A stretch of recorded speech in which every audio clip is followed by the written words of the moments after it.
அனைவருக்கும் வணக்கம். இது உங்கள் சாதி மீடியா. நான் உங்கள் சந்தோஷம். இன்னைக்கு பரபரப்பான செய்தினா, சார் பதிவாளர் அலுவலகங்களிலிருந்து 37,75,000 ரூபாயை லஞ்ச ஒழிப்புத்துறை கைப்பற்றி இருக்கிறது. 62 சார் பதிவாளர் அலுவலகங்களில். இதை சார் பதிவாளர் அலுவலர்களும் அவர்கள் அலுவலக ஊழியர்களும் நையாண்டி செய்து சிரிக்கிறார்கள். டீ செலவுக்கு வச்சிருந்த காசு எடுத்துட்டு விட்டாங்கன்னு சொல்லி. உண்மையிலே என்ன நடக்குது? அதை பற்றி தான் இன்றைக்கி நம்ம பேச போகிறோம். தமிழ்நாடு லஞ்ச ஒழிப்புத்துறையினுடைய இயக்குனராக ஏடிஜிபி அருண் IPS அவர்களை முதல்வர் ஜோசப் விஜய் அவர்கள் நியமித்தார்கள். ரொம்ப விறுவிறுப்பாக அவரும் இறங்கினார். ரொம்ப அவருக்கே உரிய பாணியில். என்ன நடந்துச்சு? அது ஒரு நகைச்சுவையாக தான் முடிஞ்சுது அந்த சோதனைன்னு சொல்லலாம். தமிழ்நாடு முழுக்க 529 சார் பதிவாளர் அலுவலகங்கள் இருக்கிறது. அதில் 62 சார் பதிவாளர் அலுவலகங்களை தேர்ந்தெடுத்து அதில் ஒரே நாளில் ஒரே நேரத்தில் சோதனை துவங்கியது தமிழ்நாடு லஞ்ச ஒழிப்புத்துறை. இவர்கள் உள்ளே சென்று அலுவலக அறையை பூட்டி கொண்டு உள்ளே இருப்பவர்களை அவர்கள் இல்லத்தில் இருக்க வேண்டும், அவரவர் இருக்கிற இருக்கைகளில் இருக்க வேண்டும் என்று உத்தரவிட்டு சோதனை துவங்கினார்கள். என்ன நடந்தது சொல்லிட்டாங்க. யார் எவ்வளோ வச்சுருக்கீங்களோ எல்லாத்தையும் ஒரு ரூமு அறையில் ஒரு ஓரமாக போடுங்க, நாங்கள் எடுத்துக்கிறோம். பெரிய அமௌண்ட்டாக இருந்தால் சுருட்டி வச்சுருங்க சொன்னாங்க.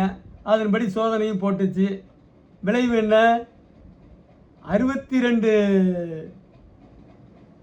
சார் பதிவாளர் அலுவலகம். அதில் 46 அலுவலகத்தில் மட்டும் 37,75,000 ரூபா கைப்பற்றப்பட்டிருக்கு. யாராவது ஒரு அதிகாரி கைது செய்யப்பட்டாரான்னா இல்லை. ஏன் இல்லை? அவங்க போனோடனே தெளிவாக சொல்லிட்டாங்க, யாரும் வெளில போகக்கூடாது, அவங்கவுங்க அறையில் உட்காந்துக்கணும், பணம் கையில் இருந்தால் ஒரு ஓரமாக போட்டுருங்க மூலையில், நாங்கள் பார்த்துக்குறோம். இது கிட்டத்தட்ட 60 வருஷமாக கலைஞர் ஆட்சிப்பீடம் ஏறினதுலேருந்து தமிழ்நாடு லஞ்ச ஒழிப்புத்துறை இப்படி தான் செயல்பட்டு இருக்குது. அவங்க எப்போதுமே அதிகாரிகள்கிட்டேருந்து பணத்தை பறித்ததே கிடையாது, வரலாறே இல்லை. அலுவலகத்துக்குள்ளார சோதனை போடுவாங்க, ஏதாவது ஒரு மூலையில் காசு இருக்கும், அதை எடுத்துக்கிட்டேன்னு சொல்லி கணக்கு காட்டி வழக்கு பதிவு பண்ணுவாங்க. அதனால் யாரும் தண்டிக்கப்பட மாட்டாங்க. லஞ்ச ஒழிப்புத்துறைக்கு மாதம் கட்டுற பணத்தை அவங்க எப்போதும் கட்டிடுவாங்க. இதுக்கு எதுக்கு இந்த விசாரணை? சார் பதிவாளர் அலுவலகங்களில் இப்போ சிரிக்கிறான். சார் பதிவாளர்களும் இங்கே அலுவலக பணியாளர்களும் நக்கல் பண்ணி சிரிக்கிறான். டீ செலவுக்கு வச்சுருந்த காசு 1,50,000, 1,50,000, 2,00,000லாம். சார் பதிவாளர் அலுவலகத்தை பொறுத்த வரைக்கும் இந்த காசுலாம் சுண்டைக்காய் காசு. அவன் பெருக்கோடிகளில் சம்பாதிக்கிறவன். அவன்கிட்ட நன்கொடையாக கேட்டாலே போதும். விஜய் அவர்கள் எங்களுக்கு ஏதாவது நன்கொடை கொடுங்கன்னு சொல்லியிருந்தாலே ஒரு 20,000 கோடியை கொடுத்துருப்பான். 529 சார் பதிவாளர் ஒரு நபருக்கு 10 கோடியிலேருந்து 50 லட்சம் வரைக்கும், 50 கோடி வரைக்கும் வச்சிங்க. ஏரியாவுக்கு தகுந்த மாதிரி விருகம்பாக்கம் மாதிரி இன்னும் VIP சென்டர்களில் 50 கோடி ரூபா வசூல் பண்ணலாம் நன்கொடை. கடைநிலைக்கு ஒரு 10 கோடி ரூபா போடலாம். ஆவரேஜுக்கு ஒரு 20,000 கோடி தேரும். இதை தான் அவன் சொல்லி சிரிக்கிறான். இதை நீங்கள் வாங்கிக்கலாமே 20,000 கோடி, இதுக்கு எதுக்கு நீங்கள் டீ காசெல்லாம் எடுத்துகிட்டு போகிறீங்க, டீ செலவுக்கு வச்சுருந்த காசெல்லாம் அன்ட்டு அவன் சிரிக்கிறான். போய் முன்னாள் மந்திரி மூர்த்திகிட்ட கேளுங்க, நாங்கள் கரெக்டாக கொடுத்துருவோம் காசை. வருஷத்துக்கு 20,000 கோடி கொடுத்துருவோம். 5 வருஷத்தில் ஒரு 1,00,000 கோடி அதை தேர்த்திக்கலாம். நாங்களும் நல்ல செழிப்பாக தான் நல்லா தான் இருக்கோம். லஞ்ச ஒழிப்பு துறைக்கு தேவையான பணத்தை அடிச்சிடுவான். அதனால் அவன் போய் பிடிக்க மாட்டான். ஏதாவது ரொம்ப ரேராக அபூர்வமாக எங்கேயாச்சும் அங்கே ஒன்று இங்கே ஒன்று நடக்கும். அது கூட எங்கேயாச்சும் லஞ்ச ஒழிப்புத்துறை சோதனை போடுவான். கரெக்டாக போனோன்னா உள்ளார போயிட்டு எங்கேயாச்சும் ஒரு மூலையில் கடந்து பணம் எடுத்ததாக தான் சொல்லுவான். அதிகாரிகிட்டேருந்து பிடிச்சதா வரலாறே கிடையாது. இதுதான் தமிழ்நாடு அரசு. இதில் அருண் IPS தன்னுடைய பணியை கடமையை சிறப்பாக செஞ்சார். ஆனால் நாட்டு நடப்பு வேறு மாதிரி இருக்குது. விஜய் அவர்கள் என்ன செய்ய போகிறார்? ஒன்றும் இல்லை. இப்போ பிடிச்ச 62 சார் பதிவாளர் இல்லங்களில் சோதனை போட்டிருந்தாலே குடும்பத்துக்கு சராசரியாக 5000 கோடி ரூபா சிக்கும். கிட்டத்தட்ட 3,10,000 கோடியை கைப்பற்றிருக்கலாம். தங்க நகைகள் கிலோவா இந்த 62 பேர்த்தையும் டன் கணக்கில் எடுத்துக்கலாம். அவ்வளோ தங்கம் வச்சுருப்பான்.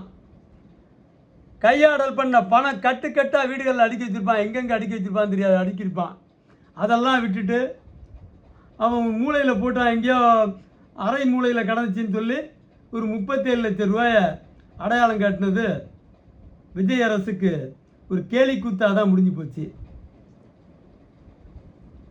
அடுத்தது என்ன செய்ய போகிறார்? 529 சார் பதிவாளர்கள் எப்படி கேட்டாலும் சராசரி, நான் பலமுறை என்னுடைய காணொலிகளில் பேசியிருப்பேன், 5000 கோடியிலேருந்து 20,000 கோடி வரைக்கும் சம்பாதிக்கிற துறைனா நம்பர் 1 பத்திரப்பதிவுத்துறை, 2வது லஞ்ச ஒழிப்புத்துறை.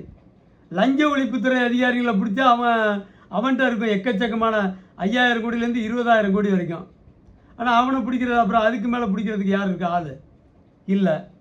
இப்போ பத்திரப்பதிவுத்துறையில் முறையாக பிடிச்சிருந்தா இத்தனை பேருக்கும் கிட்டத்தட்ட ஒரு 26 லட்சம் கோடியாக சிக்கும். நான் சொல்கிறது ரொம்ப மிக சொற்பமான தொகை. அது 50 லட்சம் கோடியாக கூட அவசரம்.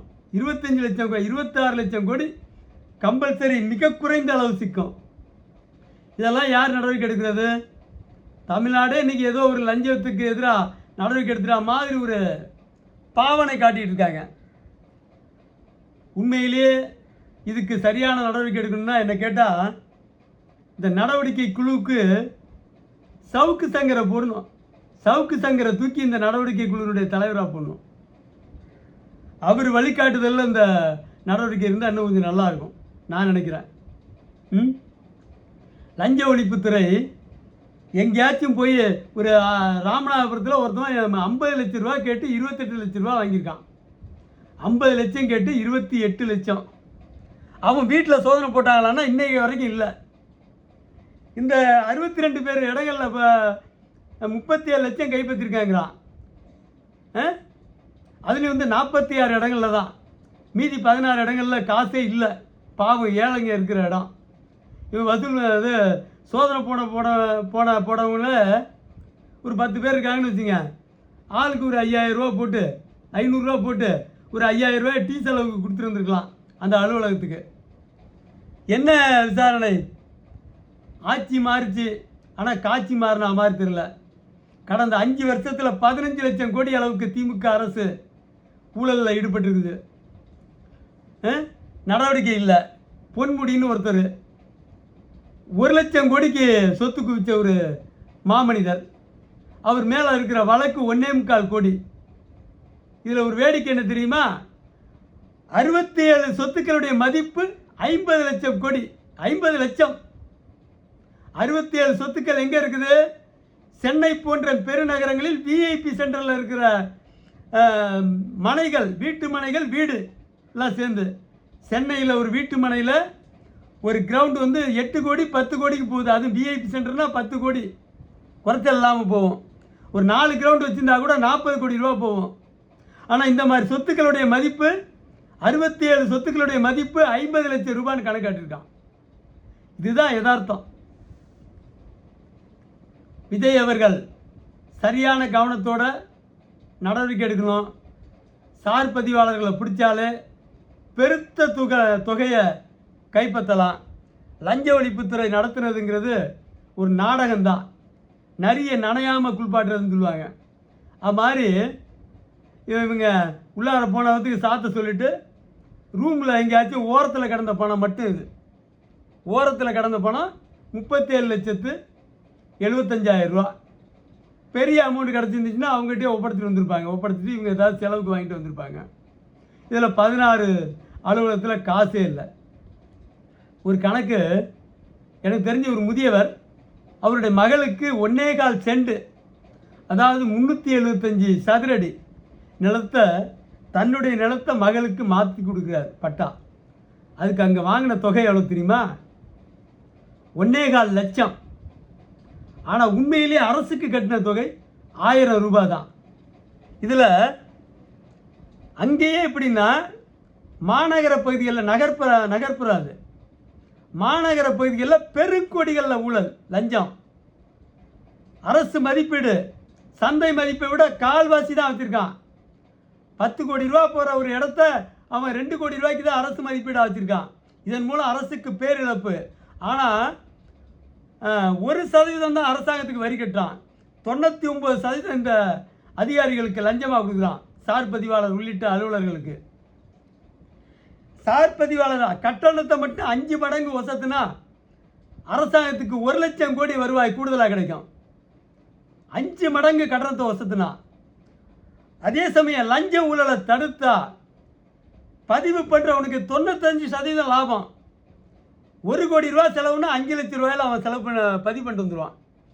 5 மடங்கு வசத்தினால அரசாங்கத்துக்கு 1 லட்சம் கோடி வருவாய் கிடைக்கும். இவனுக்கு பதிவு பண்ண போகிறவங்களுக்கு 95 லட்சம் லாபம் கிடைக்கும். 1 கோடி ரூபா பதிவு கட்டணும்னா 5 லட்சம் ரூபா, 1 கோடி ரூபா ஏற்கனவே செலவு பண்ணான்னா இப்போ 5 லட்சம் ரூபா செலவு பண்ணால் போதும். இதை உணர்ந்து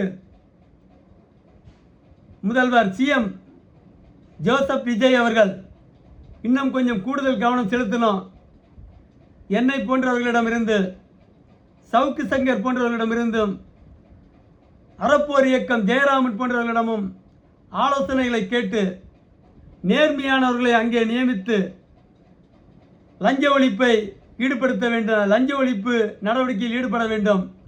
அதை விட்டுவிட்டு நரியை நனையாமல் குளிப்பாட்டுவதைப் போல நோகாமல் அவர்களுக்கு எந்தவித இழப்பும் இல்லாமல் அவர்கள் டீ செலவிற்கு வைத்திருந்த 2 லட்சம் 1 லட்சம் பணத்தை நாங்கள் கைப்பற்றிவிட்டோம் என்று சொல்வது தமிழ்நாட்டின் மிகப்பெரிய கேலிக்கூத்தான செயல் என்பதை முதல்வர் அவர்களின் கவனத்திற்கு கொண்டு வந்து 1 பைசா வாங்க மாட்டேன், வாங்கவும் விட மாட்டேன் என்று சொன்ன அந்த உயர்ந்த லட்சியத்தை பாராட்டி, அந்த உயர்ந்த லட்சியமிக்க அந்த மனிதன் இதை கட்டுப்படுத்துவதற்கு தரமான தகுதியான மனிதர்களை அந்த இடத்தில் பொறுப்பிலே நியமிக்க வேண்டும் என்று சொல்லி அவர்கள் அலுவலகத்தில் லஞ்ச ஒழிப்புத்துறை சோதனை போடுவதால் எந்த பயனும் இல்லை. சம்பந்தப்பட்ட அலுவலர்களின் கடைநிலை அலுவலர்கள் வரையிலான வீடுகளிலே சோதனை போட்டால் கிலோ கணக்கில், டன் கணக்கில் தங்கம் சிக்கும், கண்டெய்னர் கணக்கில் பணம் சிக்கும் என்பதை சொல்லி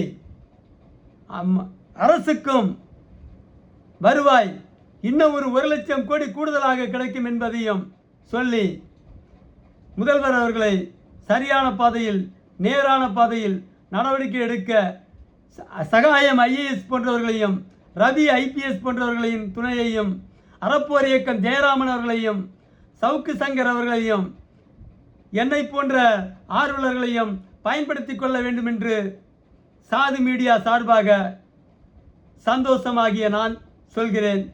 நன்றி கூறி விடைபெறுகிறேன். நன்றி, வணக்கம்.